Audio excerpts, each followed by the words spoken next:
I'm Stacey Widlitz. Today I'm thrilled to be here with teapigs in conversation with Alibaba.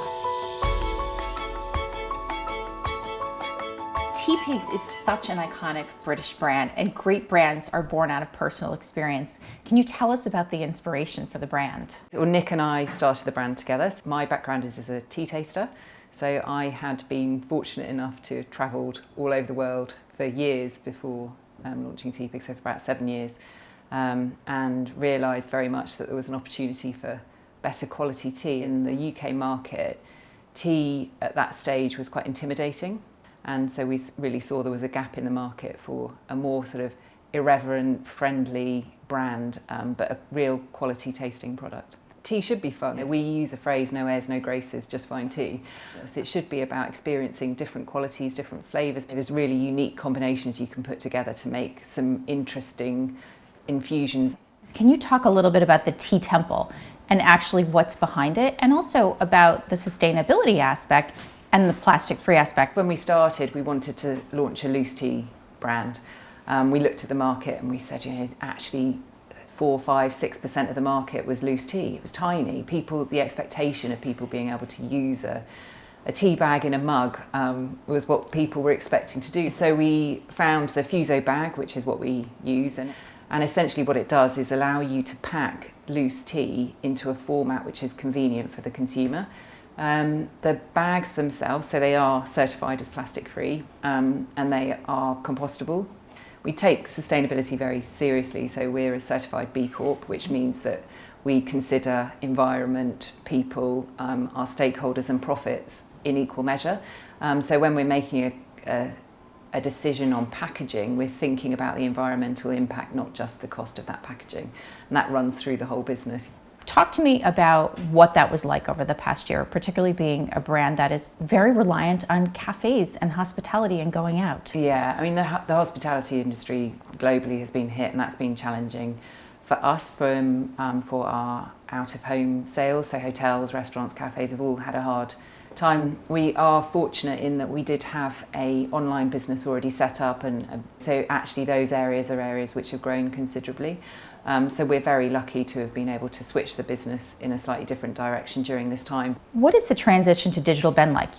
As you say, you had so many partners set up digitally, but what has the business been like in terms of people staying home and the health trend and people really looking inward to take care of themselves? Do you think this is the moment for tea? We've been fortunate to be able to set up our space so that we can service more orders, but also the range of products. When people come to our website, they're able to see an enormous range of products that they won't get in the shops, and we've noticed that the things that people are trialling are quite different to the products they would have tried before. So in a more traditional environment, you probably would steer towards a black tea or a green tea, but actually as we've started to introduce some limited editions like our hot cross bun tea that we did earlier this year, and people will get excited about these slightly more novelty products. We've just launched a kombucha, which is our first entry into ready to drink products, and it's literally flown out the door, people wanting to try new experiences based on quality tea. While the UK has been very much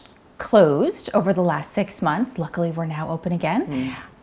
China has been very much open and booming. Yeah. Can you talk about your partnership with Alibaba and what that's meant to you as a gateway to the over 900 million Chinese online consumers? Yeah, because we've been operating for just over 12 months with Alibaba, and it has been excellent. It's exceeded our expectations, and has been a really vital part of keeping our international business up and running during COVID. And the support that we've had from Alibaba has been great during this time, helping us forecast correctly, get the stock there in time, and support the various initiatives that are running through the year.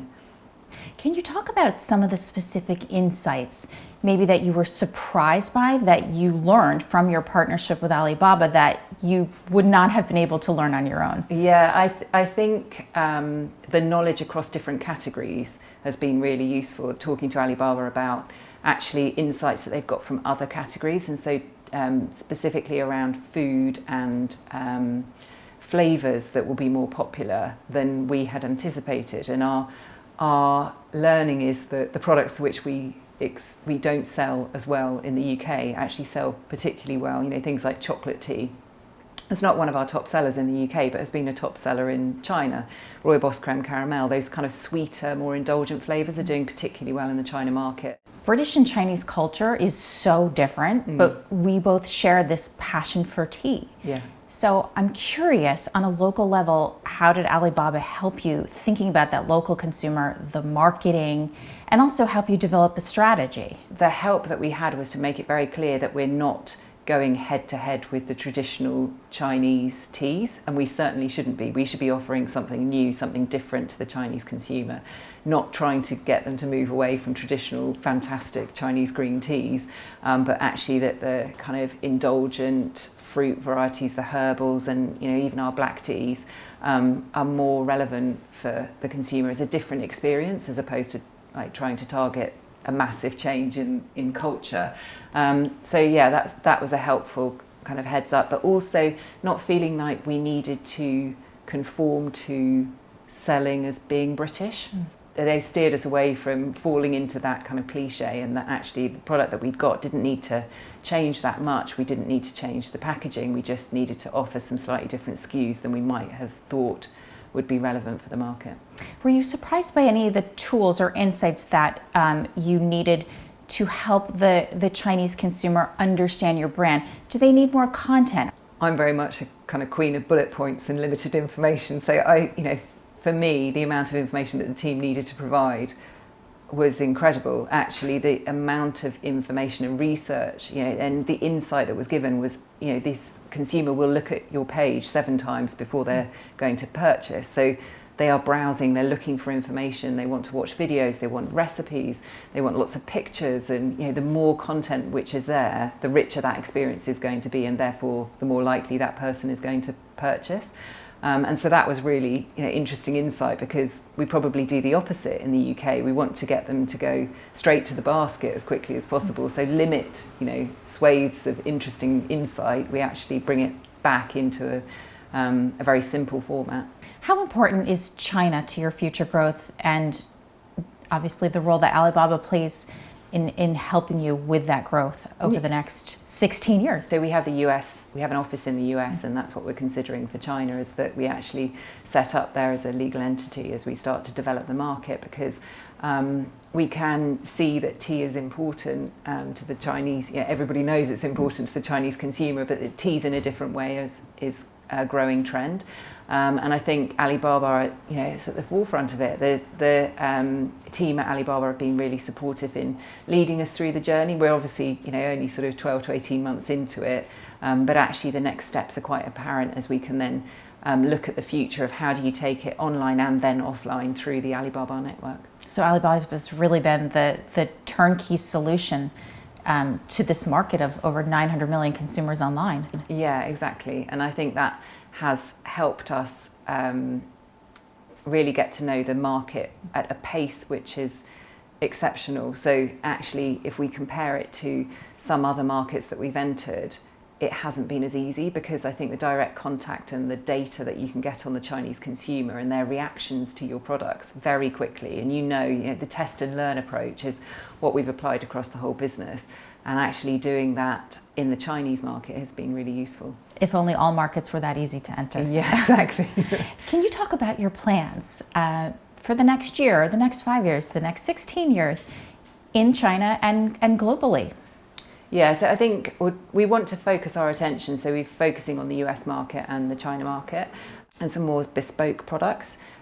We've just launched a kombucha in the UK market, and I think getting into the ready-to-drink market in China would be an interesting trial to understand more about that. And I think the blends that we talked about, the cold brew, would be interesting in parts of the country get very hot, and actually drinking hot tea at that time is not what everybody would want.